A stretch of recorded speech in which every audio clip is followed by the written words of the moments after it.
Hello, hi, sweet, lovely people. My name is Jess Marie, and welcome back. My background is a little bit busy and chaotic right now. That's just the way that it's gonna be.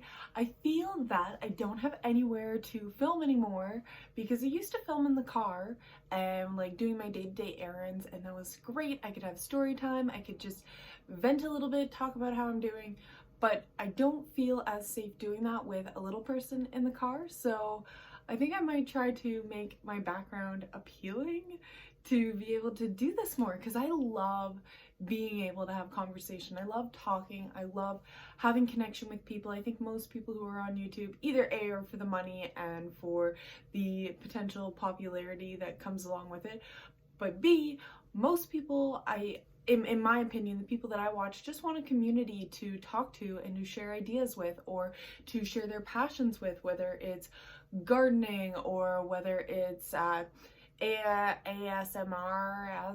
AMSR, like stuff like that, or books or whatever it may be. And for me, I don't know if I really have a niche that I kind of fit into, because I love plants. You can't see any of the plants right now because they're still closer to the window because we haven't fully transitioned into spring, so I'm going to start moving them back. We have a nice shelf here and two shelves over there, so yeah, we're going to be able to push some things back a little bit. But I think I might clear off this top shelf right where our bed is. Our bed fits into our closet, so we have a little bit more floor space. But I guess what I would like to share is one, my transition into being a mom or a mother, and how it's kind of affected me and changed me, and things that I've done to really combat. I've had a tendency to be angry in the past. You'd never guess it by my floral and just like calm energy right now, but I do have this tendency to get very angry at small little things that shouldn't really blow my top, but it's more so a short temper and just like a quick little snap, and it's like, whoa, who is that person? Where does that come from? And I've done some things to kind of combat that, and I'd love to share that with you. I actually have like a whole page of notes of things that I like to talk about, but I just get lazy. And you know what, to tell you all the truth, the biggest thing is I started smoking again in January, and it is now April, and it takes up a lot of my time. So yeah, another thing you might not know about me is I have a cigarette addiction, and I have really struggled with it. I come from a long line of smokers within my mother's side, my mama's side, and yeah, that's not to blame anything, but it is part of my genetic makeup, because if her mom smoked while she was pregnant and then my mom smoked while she was pregnant, you can kind of see how that has some kind of generational effect. So I don't blame myself and I don't blame my mom. I just know that it's something that I am here to work on. I believe that I am here on this earth to work through many things and to form a relationship with the Creator through the sun. And yes, I do believe that.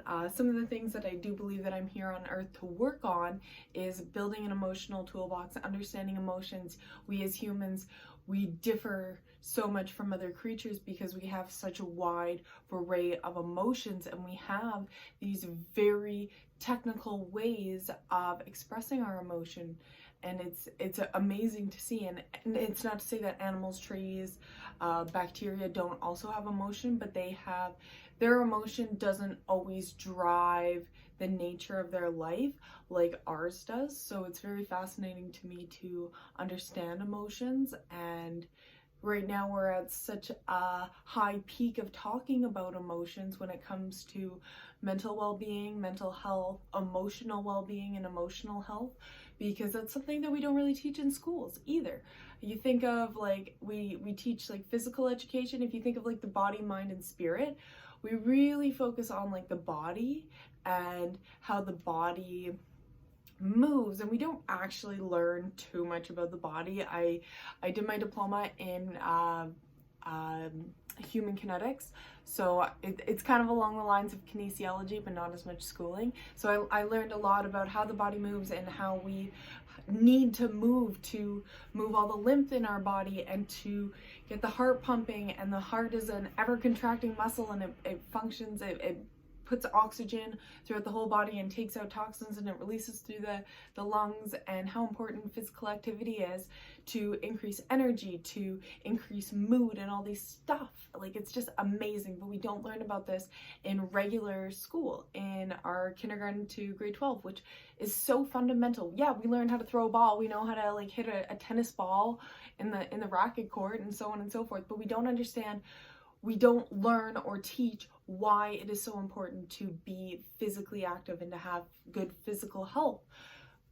Whatever, it is what it is, but we still learn some kind of physical education, which is, you know, we're there, we're trying. Really, what the school system does is set us up for college. That's my own personal bias. I went to college and I love, or university, and some kind of post-secondary education.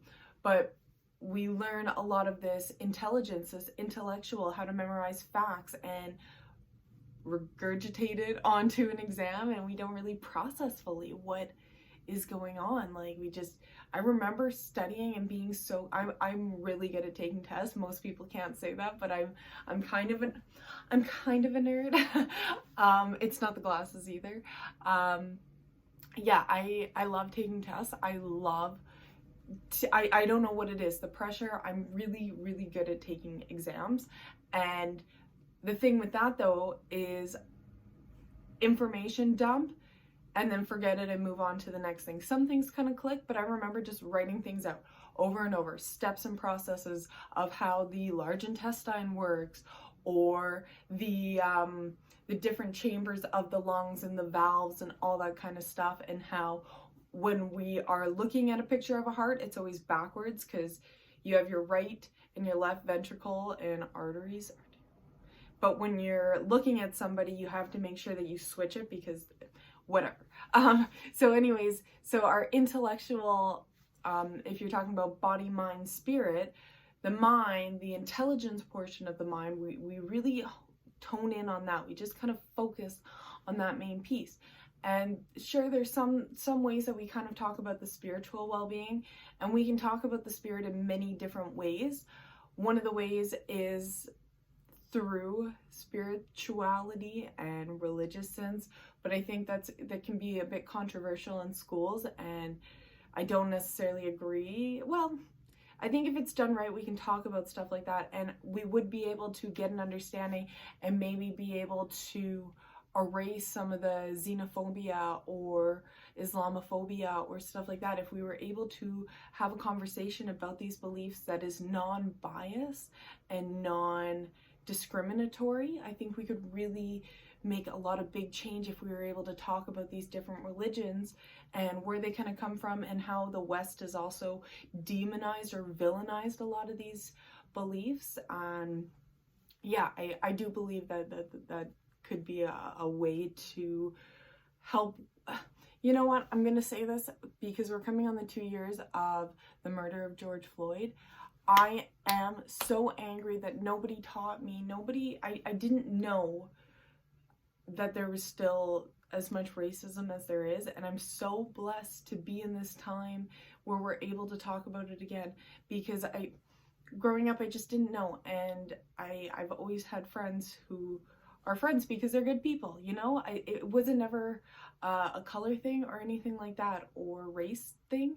I'm so angry that nobody told me, and I can't blame my parents and I can't blame my teachers, because the teachers have a curriculum and my parents didn't learn about it in school, and the media is not talking about it, and they don't go on Facebook and whatever to find or research, or YouTube or whatever.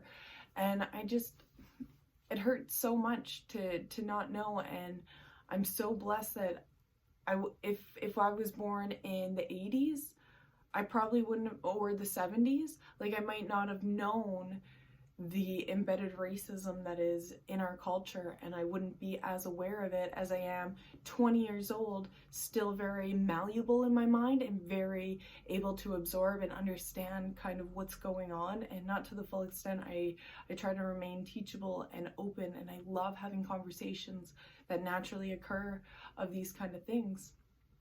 I don't know how I started getting on that topic. Oh, just with school system not teaching stuff like this. Like, it's so fucking important. We kind of touched on the mass murder of Indigenous people here in Canada, but not really. We didn't get into why and colonialism and all that kind of stuff, and I think that's so important at a younger age.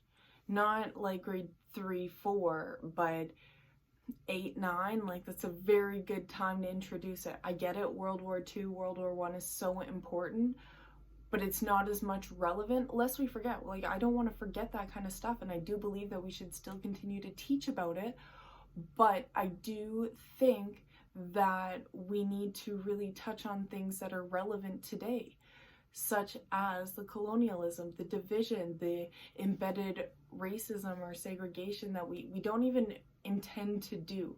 Something like people of color are less likely to be on a magazine cover or be less likely to get a role in a movie. So then that it infects culture because people don't see themselves, they're not represented, and it's getting a little bit better. I notice a lot more representation also with people who are in the LGBTQ plus community. I hope I got everything. LGBTQ plus community. There's a lot more representation, and it's not where it should be. It's not this balance, but it's working toward. I see a difference, and I would love to hear other people who are in these communities how in the past 2 to 5 years it's kind of hopefully getting a little bit more representation. And I try to make my social media diverse so I get multiple different inputs, and I'm trying as much as I can without hurting myself or overwhelming myself, because sometimes I get really invested in these movements, and then I'm like, wow, I'm so drained, I'm so tired, and then it's, well, these people who are constantly fighting for equality and for equal pay and for equal opportunity, they're exhausted. They've been exhausted for generations, so I can suck it up.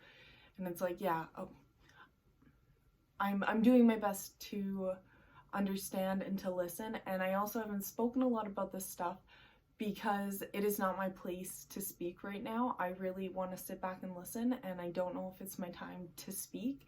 I don't believe that it is, but this is just a little bit of what's going on in my mind over the past 2 years. So yeah, I wish we would talk about that a lot more in school, and I don't know, I'm 24 now, so I don't know what's kind of changed in the past 2 years or 5 years, 6 years, 7 years. I don't know how long I've been graduated for. Graduated in 2015. I've been graduated for 7 years. So yeah, I guess back to where I was going.